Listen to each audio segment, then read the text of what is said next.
turn it over now to Tom Carlson and let him take it away. He is going to have a habit of pushing him in front of the camera. So he will do his introductions. He's far more eloquent than I am, as you will soon see. So I'm going to sit and just flip through your Putting me under pressure. No. Hey y'all, I'm glad there's some new people here. We're going to go over a pretty stunning lynching case.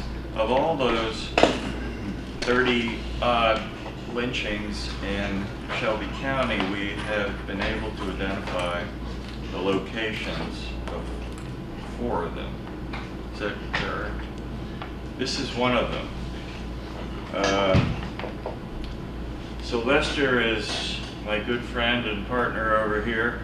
He is the cousin of Jesse Lee Bond, who was lynched on April 28th, 1939. Sylvester attended the funeral. So Jesse Lee Bond's brother is Charlie Morris on the left. He's 96 years old and still has an attitude. So it's been fun working with them. Among other things, to realize how close this history is. We have brothers and people who attended these funerals. Now, Jesse Lee Bond was a 20-year-old black farmer in Arlington. And he went, can you pop up a...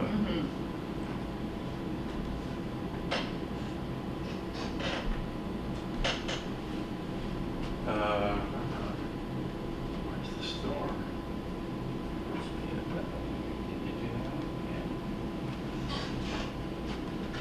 You're from Arlington, you know the store. So.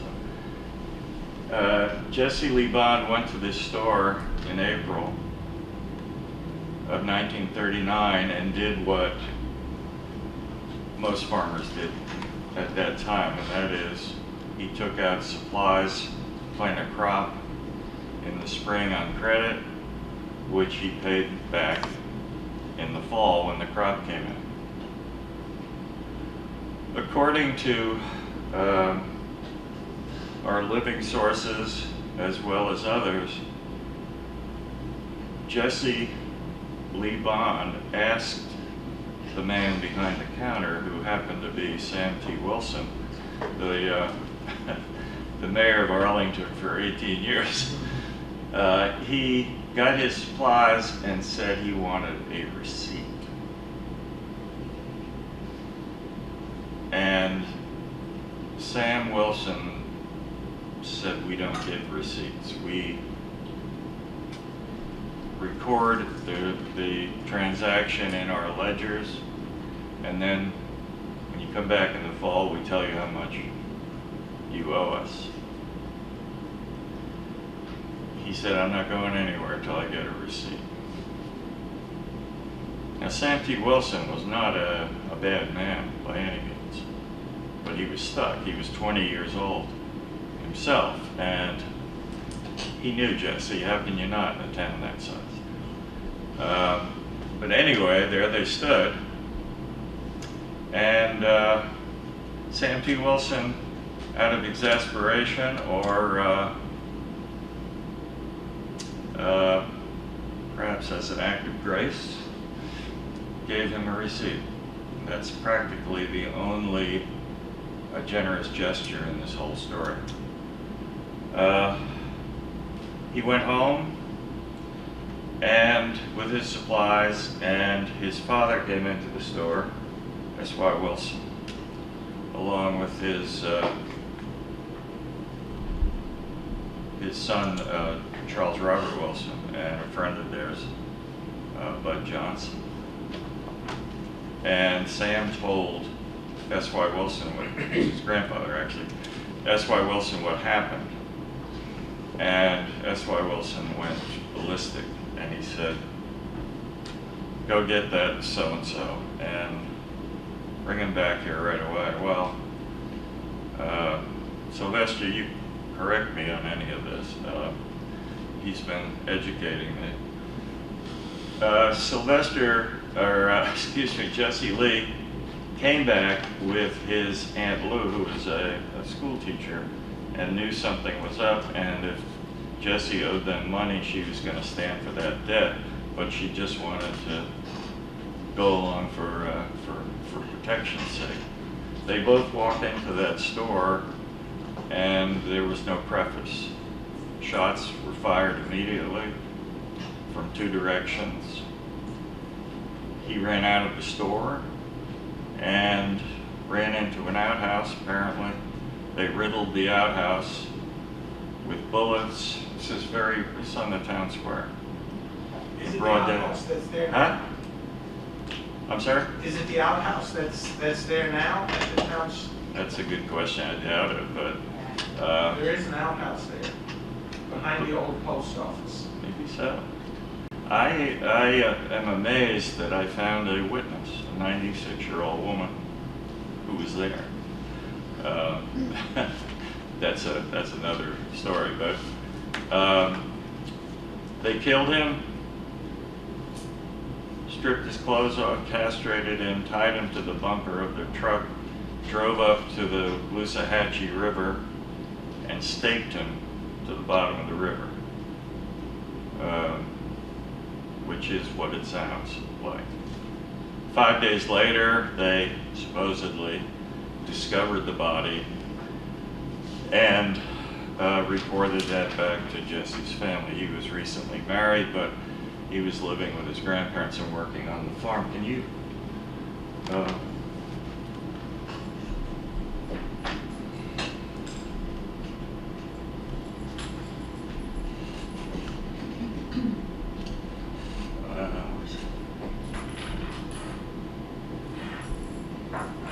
to see if we have the death certificate there. Right at, Oh, there. Yeah, would you? right there.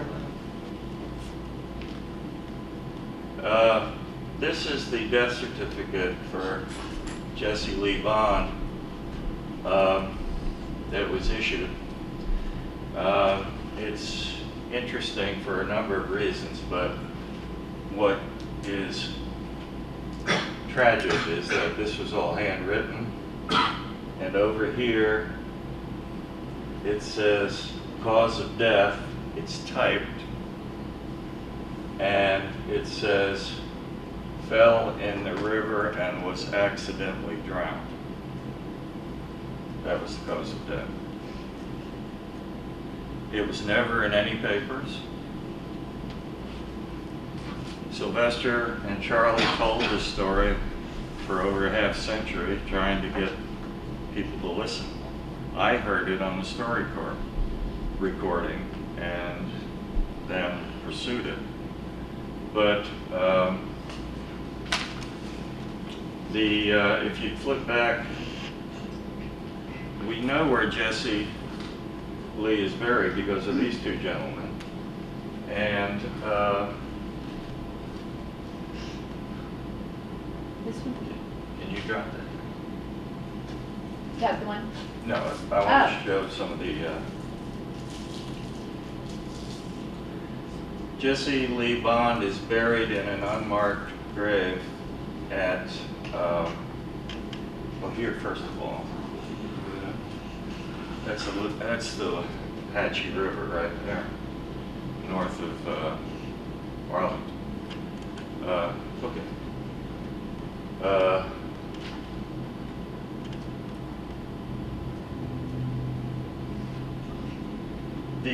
He's buried in an unmarked grave in Grace Creek Missionary Baptist Church on 64 at Inglewood Place. And this is the cemetery. Many of Sylvester's family buried here. Could we look at some others?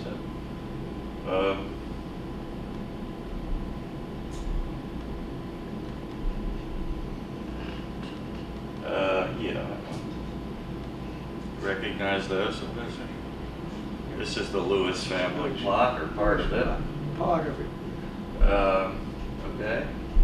And let's see what else. Oh, they're just some pictures of. A lot of people couldn't afford stones, and so they were put on the graves later. And many of them were handmade. And that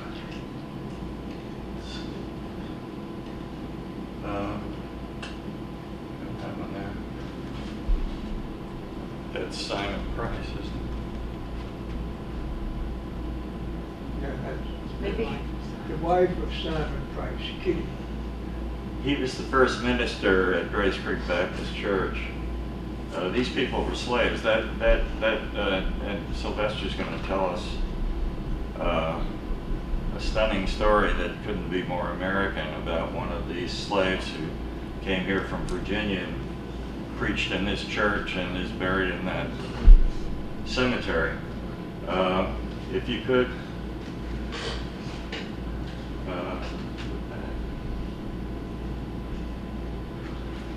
Let's see.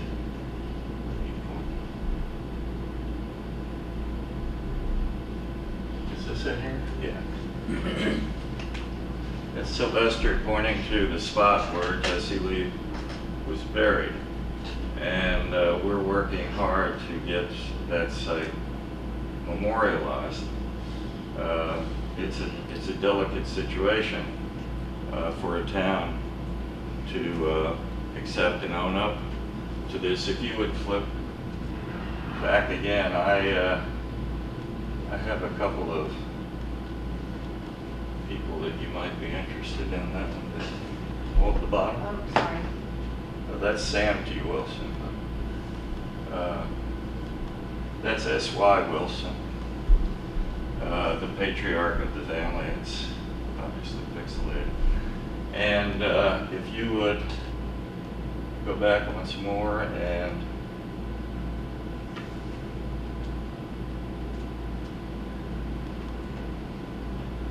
that's Susan Wilson Hogger, who still lives out there. And that's her grandfather in the background there, S.Y. Wilson. She's a very nice lady. It just happens that she's related to one of the people who did the lynching. And I went out and talked to her at her house, and she never knew anything about it. I believe her. And I presented her with the evidence that had appeared. And it was a very, very long afternoon. But most people don't know about it out there, including most members of Grace Creek Missionary Baptist Church.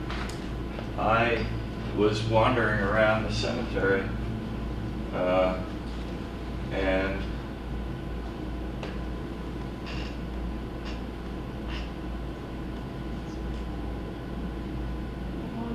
could you go back to the collecting screen?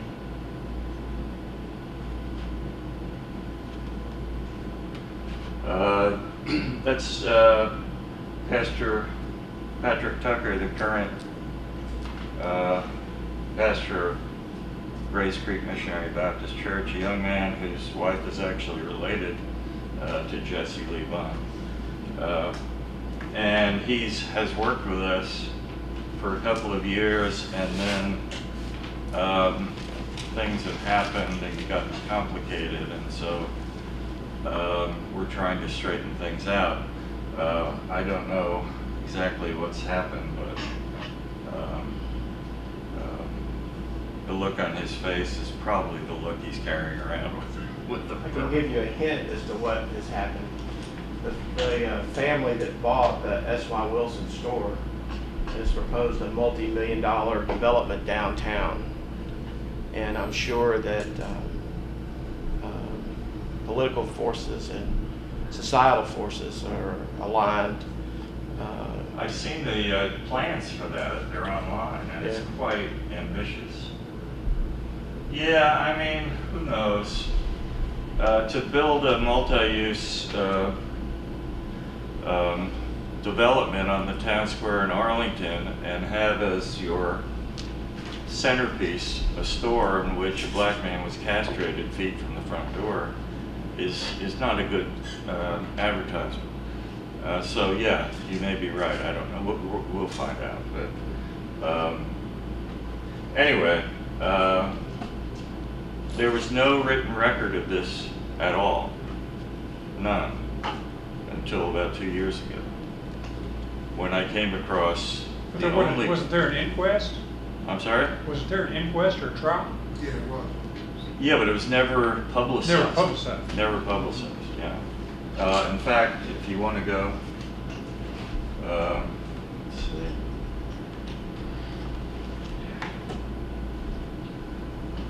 I don't know how much that's going to show up. After a lot of researching, I found the only written account of what happened. The NAACP sent a field team down here to examine what happened in Arlington, and they called it the quiet lynching of Jesse Lee Bond, because nobody knew.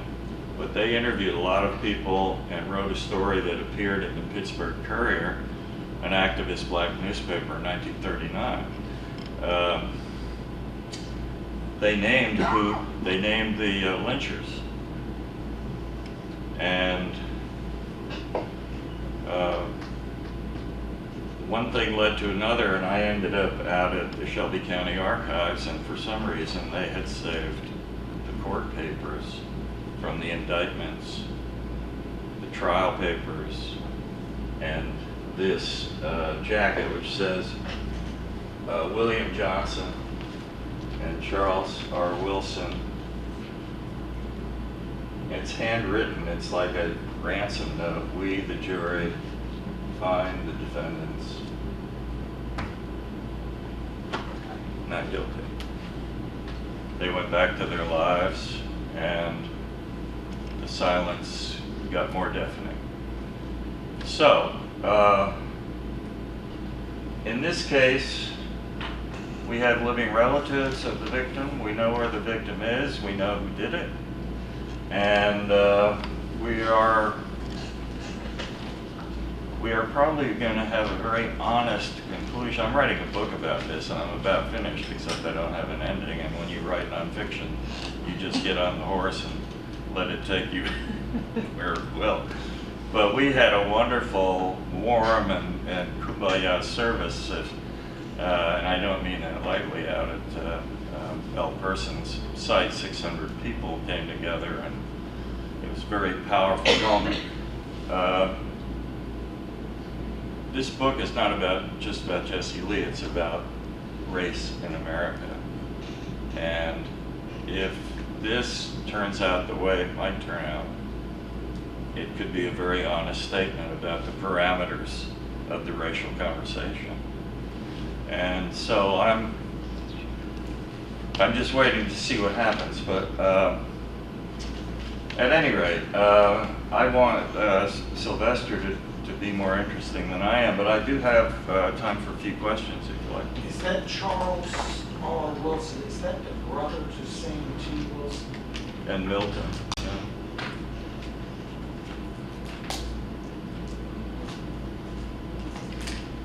I interviewed two 96-year-old people. One of them in a nursing home in Somerville, and she was a white sharecropper family. She traded there, and she said the same thing another 96-year-old black man said. When I said, "Did you know the Wilsons?" He said, "Yep." She said, "Yep." What'd you think of S.Y. Wilson? Both of them said the same thing. Low down. Until they got to Sam T. Wilson, and then they said something happened and the Wilsons got better. But if you owed them money, this woman told me her father brought in a load of cotton in the fall to get ginned. The gin was right next to the store, and spent all day waiting, got the cotton gin. S.Y. Wilson and Charles came out of the store and said, "You don't have enough money to pay off your debt." And she said, "My father had the most beautiful pair of matched horses. He loved those more than I think he loved his kids." And those two went right to the traces, took those horses out, and walked away with them. She said, "We had to walk 5 miles back to the farm." So, I'm not disparaging anybody. The witnesses, and she was the witness to this, which just took the breath away from me, but she told enough of having been there that I know she was a witness. But anyway, that's the kind of living history that's here, and this is just at arm's length. It's available. It has a pulse. A couple things. One is, you mentioned the aunt was with him to the store. She was not injured. You were standing there with the bullets flying. What became of her? Other question is, how did it even get to a legal proceeding? Who initiated that? We know that. The Shelby County what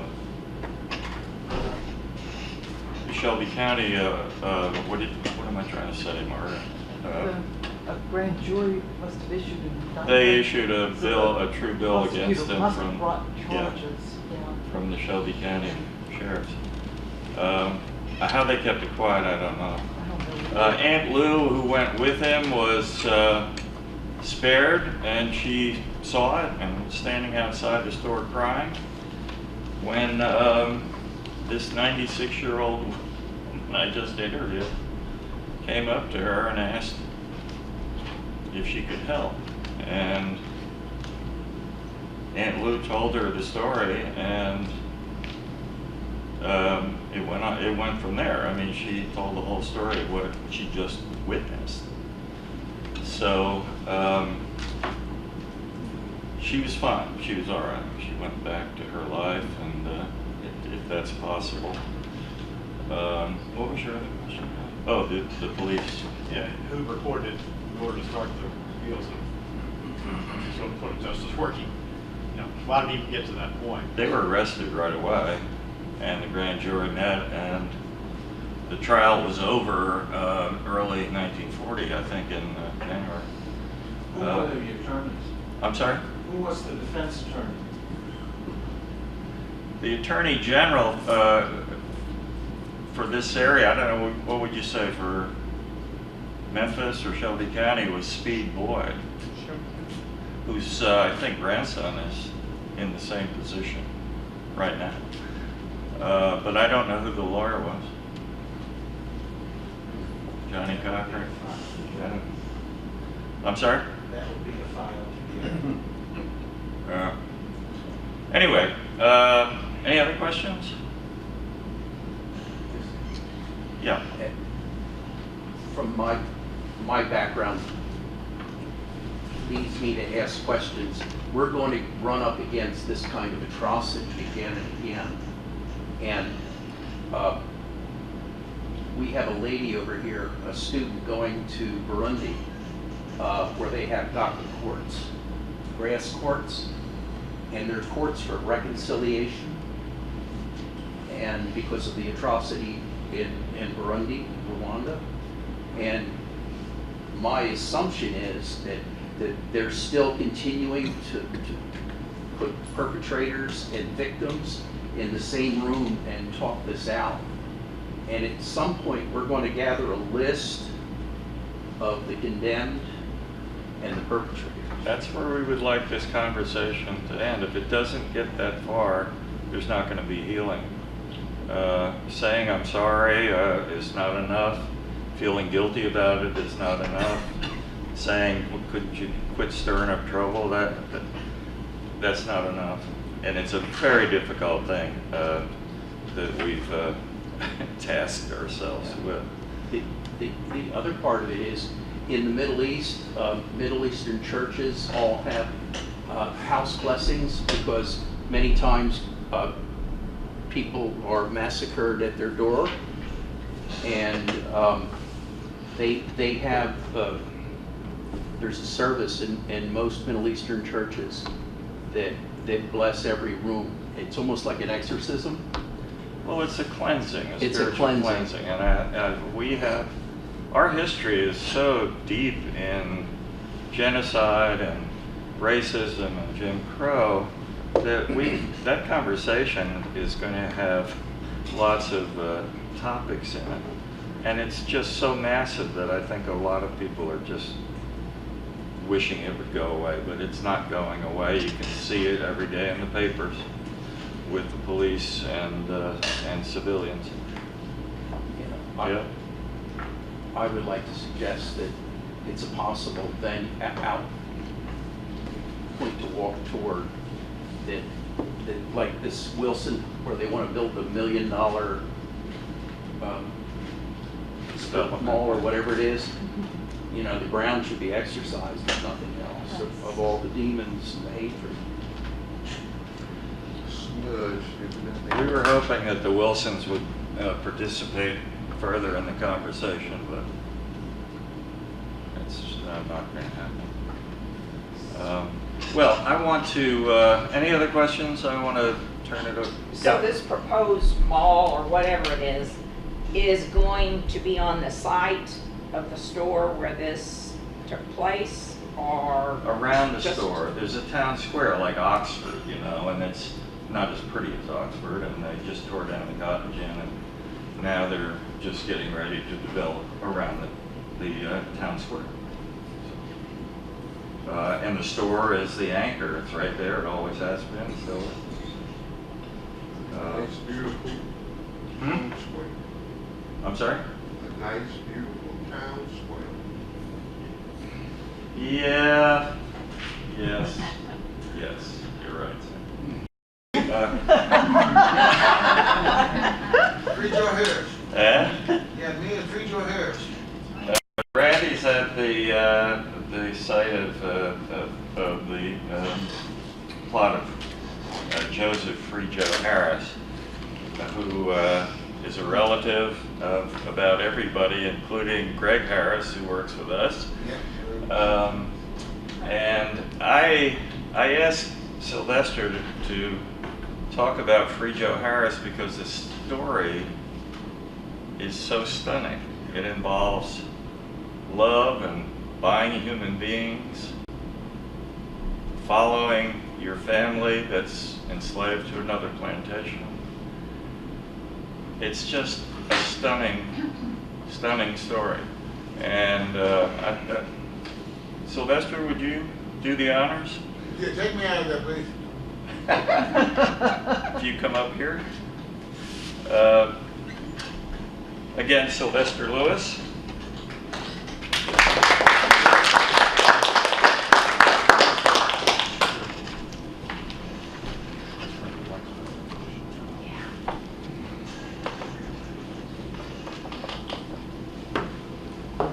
Just stand here. Or would you like that podium? Oh, no, this You want is, a chair? You want a chair? no, thank you. Thank you, Dr. Carlson, and members of the Memphis Lights, Lynching Sites Project, visitors, friends. Yes, I'm a relative of Jesse Lee Vaughn, who was the lynching victim in 1939 in Arlington, Tennessee. I was 9 years old at the time. They didn't talk to us children too much about that kind of thing. There had been occasional homicide in the community, but people talked about it openly and freely, but this was different. There was a kind of a hush-hush type of thing. We knew that he was brutally murdered. The word spread like wildfire, even though nobody had telephones. But everybody was puzzled as to where's the body, what happened. Several days later, they found the body in the Lucy Hatcher River. And they had the funeral at Grace Creek Baptist Church. I was living near Grace Creek at the time. My family on both my mother's father's side worshiped there. I attended the funeral. It was on a day during the week, a work day. And yet, it was one of the biggest crowd attendance for a funeral at that church up until that time. A lot of people came from different other counties like Fayette County, Hayward County, Tipton County, probably some from Mississippi. In fact, I heard that there were a few from Mississippi, and I know quite a few came out from Memphis. And maybe they were just curiosity seekers. Some wanted to see what they could learn about this lynching that had taken place. And I always heard that it was an incident involving an account at the Wilson store. And I also heard too that there were some rumors that there was some kind of affair that had been going on between Jesse Lee Bond and a white woman. I heard that. Whether that's true or not, we'll never know. But anyway, I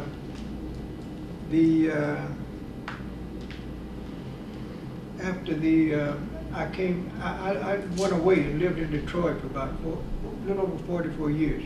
When I came back as a retiree. I had plenty of time on my hand. I decided to research my family history. And then that's when I learned that they had, after so many years, a lot of these documents become public record. I found out a lot of death certificates are now public record. So I decided, I want to see what they have on Jesse Lee Bond's death certificate. And when I saw that death certificate, I couldn't believe it. It said, accidentally drowned in the Lousathatchee River. Well, nobody who was familiar with that would possibly believe that. But anyway, Jesse Lee and I are cousins. The first ancestor that we know of in our family tree was a man by the name of Joseph Free Joe Harris. Now, the reason they call him Free Joe Harris, he got his freedom in Goochland, Virginia, Goochland County, Virginia, in 1832. He was 37 years old at the time. And the very next year, 1833, his wife and children were still under slavery. They were owned by a slave owner by the name of Samuel Leake. And Samuel Leake was bringing his family and slaves to Shelby County. Joe Harris, now Free Joe Harris, he came along with them to be with his wife and family. So in 1834, about a year after settling in Shelby County, he bought the freedom of his wife and baby. His wife was named Fanny. A maiden name, never been able to find out.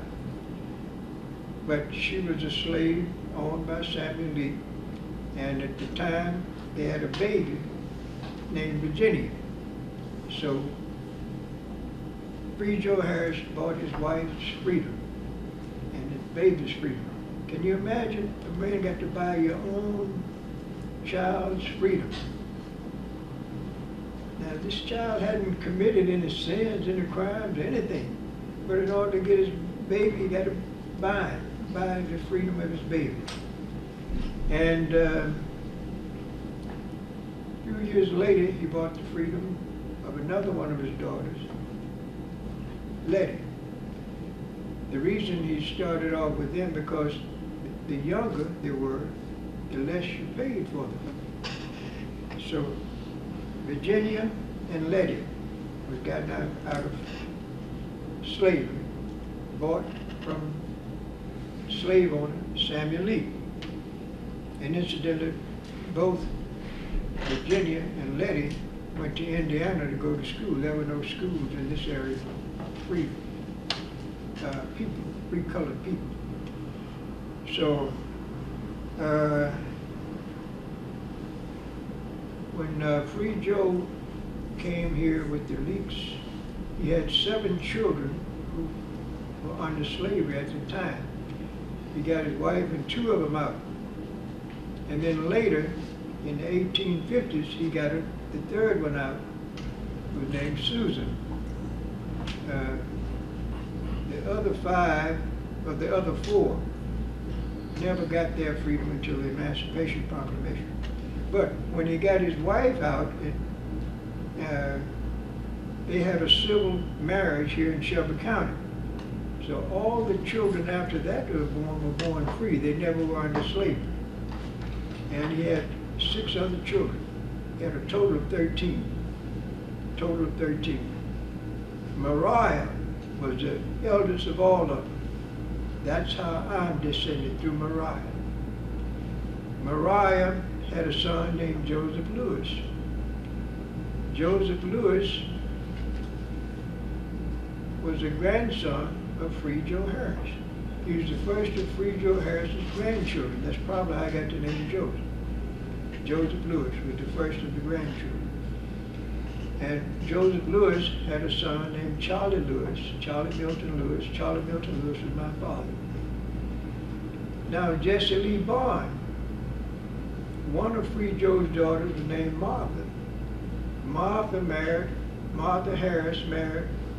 Martha was born free. She never was under slavery. She was one of the younger ones. She married a man by the name of George Branch. And then they had a son named Walter Branch. Walter Branch married Frankie Jackson, and they had a daughter named Effie Branch. Walter Branch and his wife, Effie Jackson Branch, had a daughter named Effie Branch. Effie Branch married Jesse Bond, and they had a son named Jesse Lee Bond. So that's how the connection between me and Jesse Lee Bond, through Free Joe Harris. Through Free Joe Harris. I got a few notes here, if you don't mind. I'll read this. It won't take that long. So Joseph Harris was born into slavery in Goochland County, Virginia in 1795. The names of his mother and father are unknown. It is also unknown whether he had any siblings. His slave master was named John Harris of Goochland County, Virginia.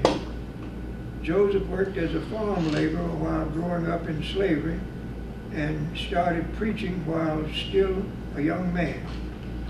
He was manumitted from slavery in Goochland on September 5th, 1832, and subsequently became known as Free Joe, as Free Joe Harris. The following year, he accompanied several white families and their slaves to Shelby County, Tennessee, settling in what is now East Tennessee. Some of the pioneers who relocated to Shelby County around that time were brothers Richard and Samuel Lee, John Lewis, John Markham, William Wash, the Ellis, Radcliffe, Royster, and Starr families. Samuel Lee was the owner of Free Joe Harris's wife, Fanny, whose maiden name is unknown, and the 7 children they had before leaving Virginia. I just mentioned the children, so I won't go through that again.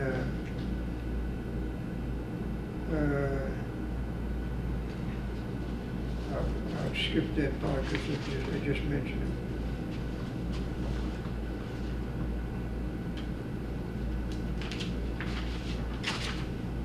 So with the exception of Susan, all of Joseph Harris's family members, they were bought from slavery, were bought from Samuel Leake.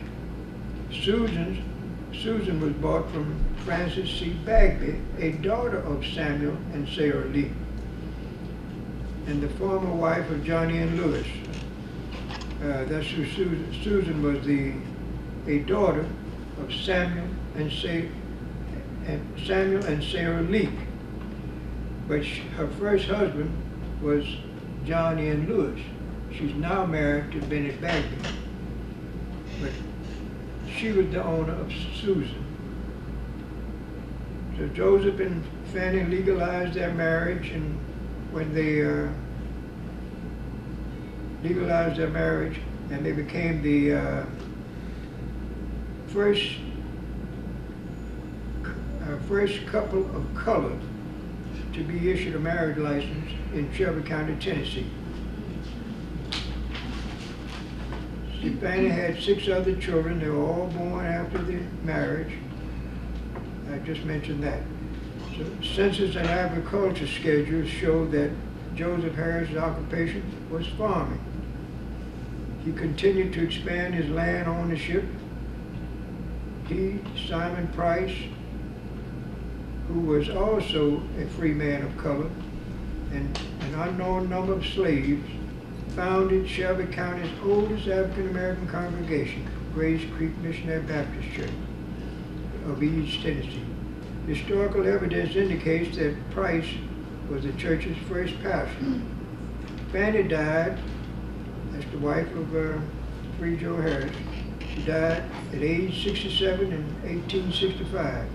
And 4 years later, Joseph Harris married Millie Wash, mother of several children, including Henry and Thomas Anderson. No children were born to that union. Joseph Free Joe Harris died in July 1875, a few days before his 80th birthday.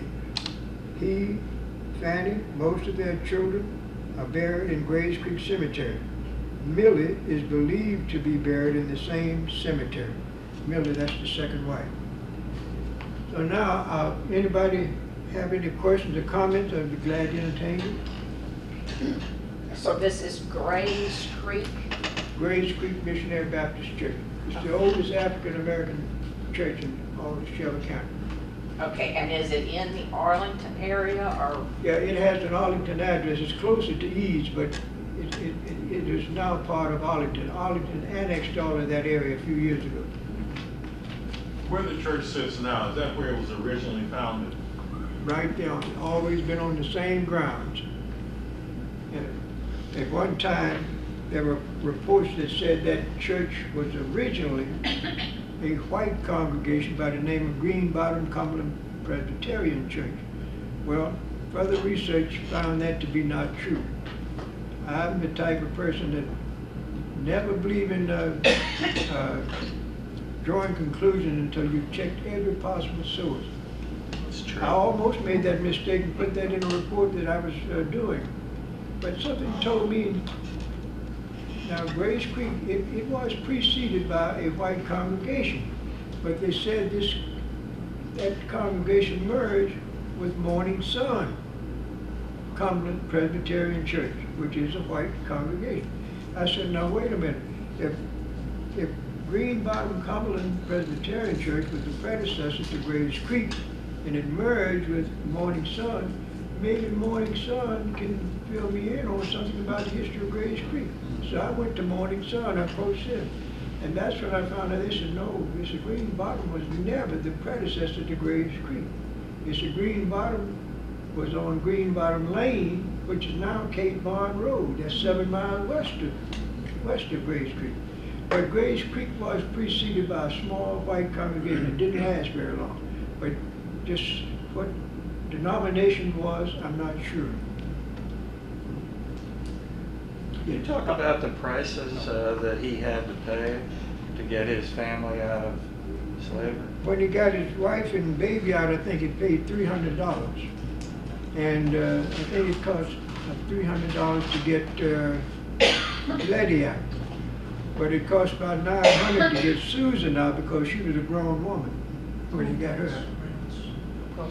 That's a lot of money in that town. Oh, yeah. A lot of money now. What was his occupation? Yes, What was his occupation? farming. Now, I'm glad you raised that question because you see in some of the videos, like WKNO, they use something about, a portion about Free Joe Harris to solicit funds, but they always mention about owning and operating a stagecoach line. I haven't found anything in my research that says anything about stagecoaches. And I can't understand how they could come up with using these claims of him owning and operating a stagecoach line. And you got all. I never saw where he bought any stagecoach. I never saw where he sold them to anybody.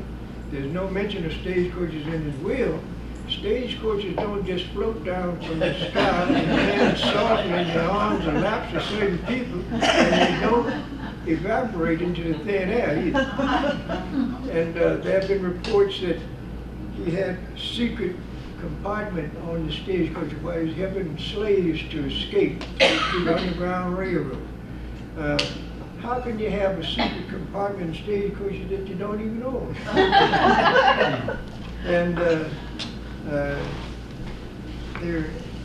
another thing I was thinking about, the stagecoaches, an inn, they said he owned and operated an inn. Well, I haven't found anything in my research either to confirm or authenticate that. But now, I had always heard, ever since I can remember, that his homestead did serve as a stagecoach stop.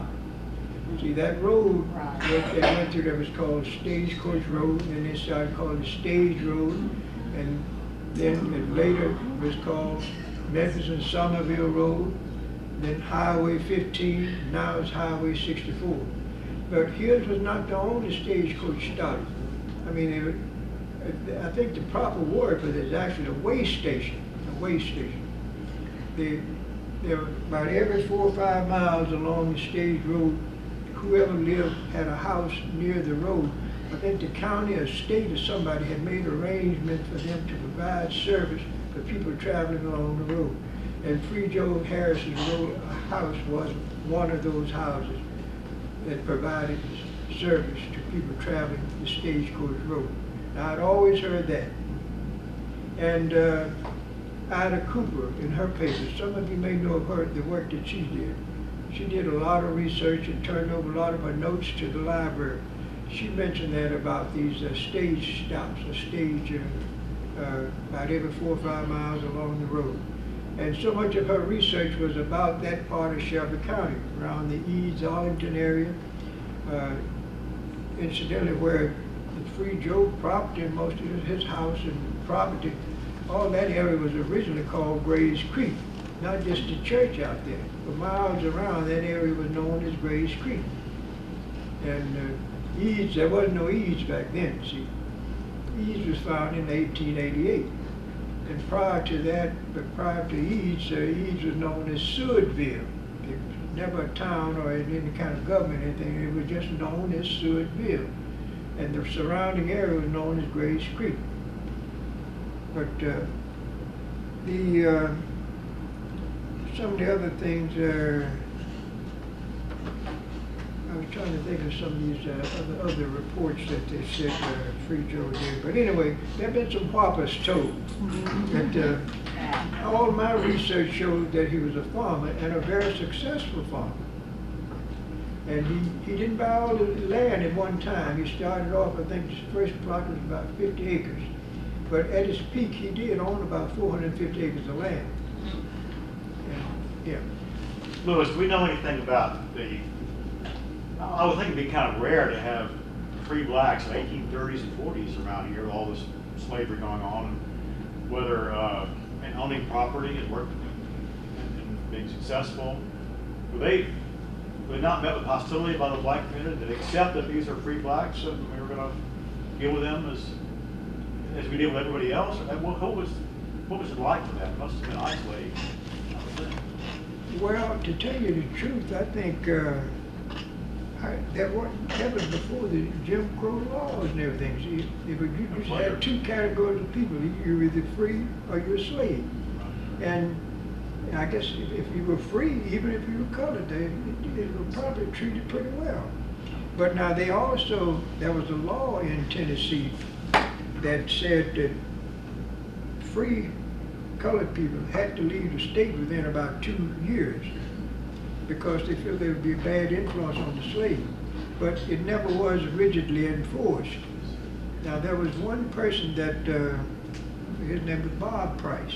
Now, whether he was related to Simon Price, I haven't been able to make any connection. He was living here in Memphis. He was a free man of color, Bob Price. And there was a movement on the way to deport him. They were going to get, excuse me, they were going to get rid of, excuse me.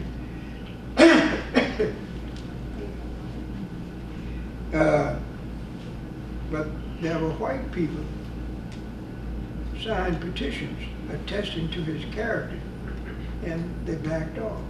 He did not leave. He didn't have to leave. But that's the only case that I know of where there was some effort to deport somebody. There were other free people. There weren't that many. But the law said they had to leave within about 2 years of getting their freedom. But it never was really enforced. About when would this law have been, about when would that law have gone on the books? In the 1840s? 1840s, I think it probably, 1840s, 1850s. it might have been soon after Tennessee became a state. Soon after Shelby County was founded. But I think this was a state law, but not just a county law. I found some sweet tea. I took the sweet. Thank you. In the South, typically in the 1840s was when laws were passed that were repressing manumission, forbidding freeing of slaves or compelling free persons of color to leave the state. In the 1840s, typically, that's when it became pretty repressive. Yeah. And incidentally, this is something important. One of my relatives said he couldn't find the Free Joe family in the 1840 census. So he said Free Joe left and went to Indiana. And he said and the reason was because of he was trying to avoid it being removed through the Trail of Tears. He said Free Joe's part Indian. Well, I've had my DNA done, and there's no trace of Indian DNA in my family genes. Now, I'm a great-great-grandson. If he was part Indian, some of that ought to be in my genes. So but what my cousin didn't know, that they didn't list any people of color in the 1840 census. It didn't matter whether you were free or slave or what. They were right here. Simon Price, you won't find him either.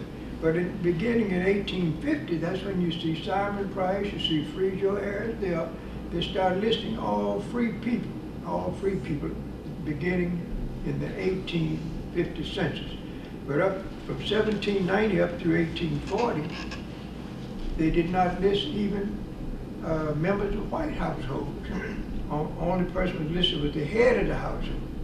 Other members of the household, that's just Caucasians. They did not list them by name, age, gender, anything like that. It's just the head of the household. And I believe that would have been a Tennessee decision, because I've run census, the census in other states, and in 1850 they would have they listed people other than just the head of the household. So I wonder if that was somehow what Tennessee decided to do. I think this said U.S. federal census. Yes. Federal census. And I'm pretty sure it was the same just about everywhere, because when I went research some of those families back in Virginia, 1830, I could only find the heads of those households. And these are white families I'm talking about. The Leaks, the Lewises up there. There was a lot of those families living around in the same community in Goochland County.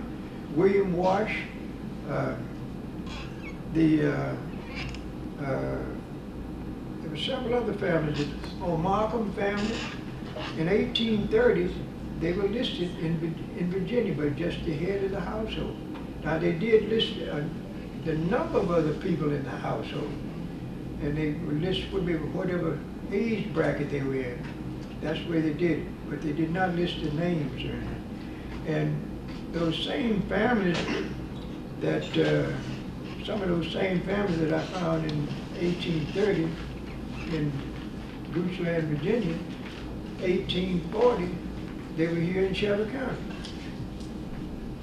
But they didn't give all the names of everybody in the family. They didn't do that. Yes. I'm afraid you'll forget that in his research, he found the actual manumission papers for Free Joe Harris. Yes, I'm glad. And John Harris, the owner, had to list all his slaves. And one name, he only freed one man. And then on the back, he had to sign his name. They passed it around. And he couldn't. He was illiterate. Thanks for mentioning that. So, I mean, I found it very powerful. If you'd like to look at it. Do you know what the process was about why he was freed? If this man only freed one slave, did he buy his We freedom? really don't know. There's nothing in the Emancipation Papers that says anything about money. We don't know whether his slave master just did it. Sometimes some of those the slave owners, after they got up in age and they felt like, well, I'm not going to be around too much longer, they freed them. They had slaves that given them good service all those years, so they freed them. Now this is the will of Free Joe Harris. On my, oh yes. Quick, two easy ones that I think you've already covered, but my brain didn't take it all in. What was the year that Grays Creek Church was founded? And did you say that Free Joe Harris was one of the founders? He was one of the founders, and they list 1843 as the official year of founding. But I found out that church was operating several years before it adopted the name, before it was organized. It was operating for several years before they really organized and gave it the name Grays Creek.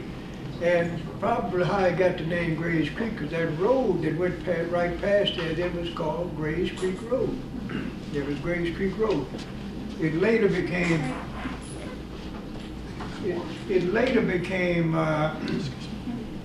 Airline Road. Around early 1900, it became Airline Road.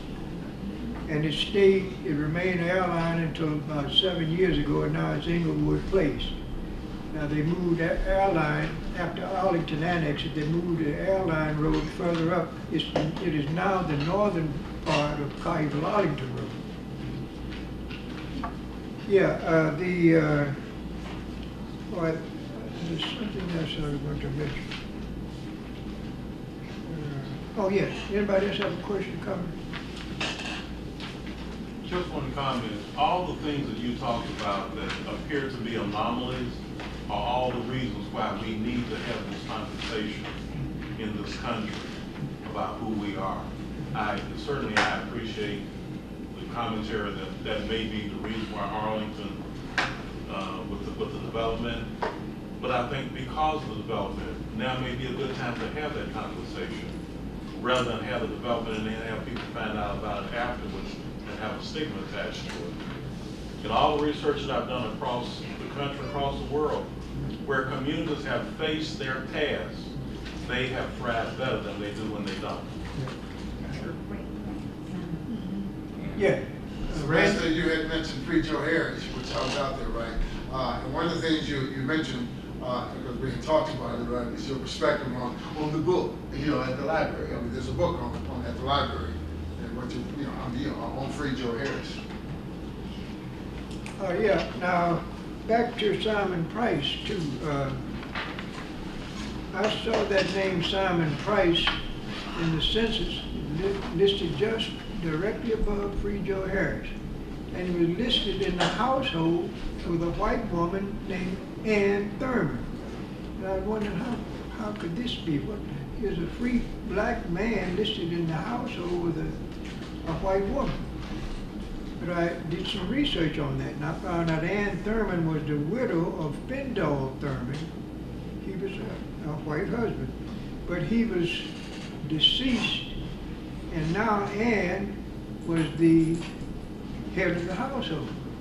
And I found out Ann owned the wife of Simon Price. So I found out Ann was a Royster. Her maiden name was a Royster. Her father was Dr. David Royster. Dr. David Royster had lent Ann several of his slaves. He had lent him several of his slaves, and one of them was Kitty. Kitty was the wife of Simon Price. And I wouldn't have known that if I had been going to Grays Creek Cemetery on a regular basis like Memorial Day. I saw an old broken slab over against a tree in the back of the cemetery. It was after about 3 years, it was never moved. So I decided I was going to move it. And I went down to try to pick it up. It was so heavy. I didn't want to strain myself, so then I discerned some kind of inscription on that. So I decided to clean it up and see what it said. And you know what it said? Kitty, wife of Simon Price, the free man of color and minister of the Old Baptist Church. And you know what the Old Baptist Church? That was Grays Creek. It was the only Baptist church in there. So I was, you know, they said the Lord works in mysterious ways.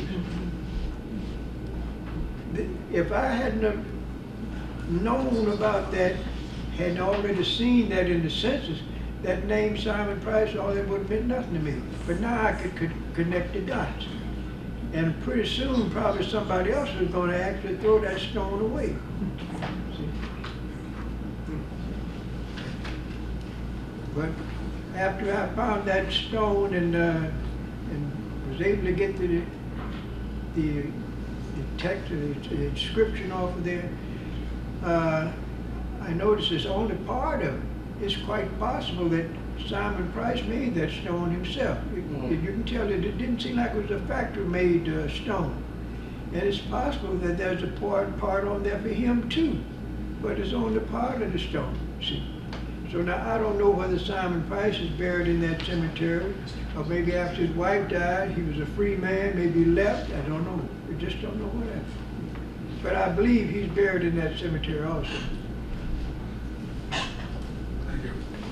Any other questions, comments?